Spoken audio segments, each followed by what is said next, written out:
Welcome back. Larry just taught us a great course on the 3 Rs of learning. I want to cover a few things because I believe that language distinction can really help you when you're filling out the rubrics and giving that feedback, the objective feedback to your students on why you've graded them at the level or below the level or even above the level at which is required for the particular qualification that they're seeking, whether that's small keelboat, large keelboat, bareboat charter master to include if they're going for their SLC or ICC, or at that captain level. So, quickly looking at going from no sailing experience to 4 days with a qualified captain, getting you up to the small keelboat qualification. They're going to go from that repetition phase to the reciprocation phase. Through many repetitions over 4 days, you'll be able to ask them to perform a maneuver, and on demand, their cognitive application will perform the task and you can sign them off. Pretty easy way to use those R's. Repetition leads to reciprocation, and in the rubrics, that's what you're looking to grade. Quickly, I'll cover the bareboat charter master and then talk about the captain. So for the bareboat charter master, the SLC and the ILC, let's use an example. Say you have someone that comes into school that's going to Ireland, okay? You have something like tides that you want to evaluate them on. You give them a few examples, and let's look at three students, A, B, and C. One of those students, A, he gets 1 out of 10 right. What do they need? A lot of repetition. Maybe they get 2 or 3 out of 10. They still need more repetition. Where are they at? They're not at the bareboat charter master level. They're not ready for the SLC or ILC. They need more repetitions to get them up to past the cognitive understanding into a conscious application of applying the tide so they can go in and out of the bays around Ireland without putting their boats on the bottom, sandbar, rocks, or whatever. Make sense?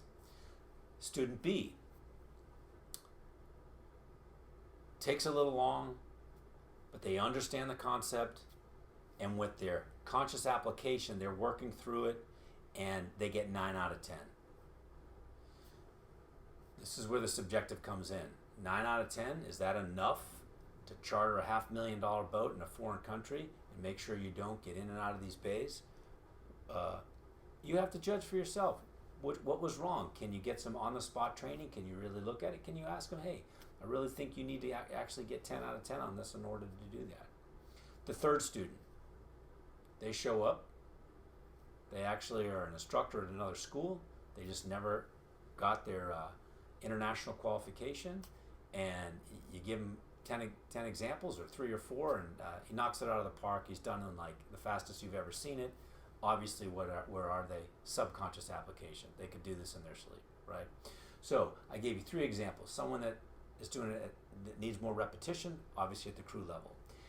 The subjective part's going to come. Where are they in the conscious application of the skills that they need to have? Obviously, in their subconscious application, their skills are hard and wired. Yeah, they're at the qualification above. So the difficult job as the instructor is always going to be we're in that middle level. When they have the cognitive understanding and they're in the conscious application, where's their confidence level? And that's where the subjective job of the instructor comes in. But using this language can help you in the evaluation. So the last thing I said I'd do is talk about the captain.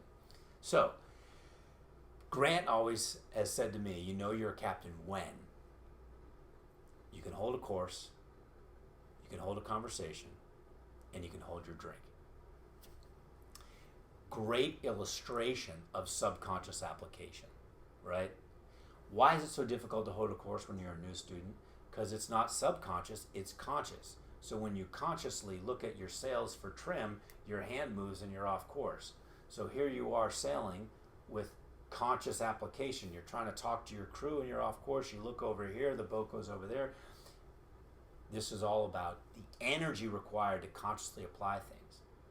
However, as different tasks move from the conscious application into the subconscious application, you have more time available to make those corrections. So your deviations that are quite big start to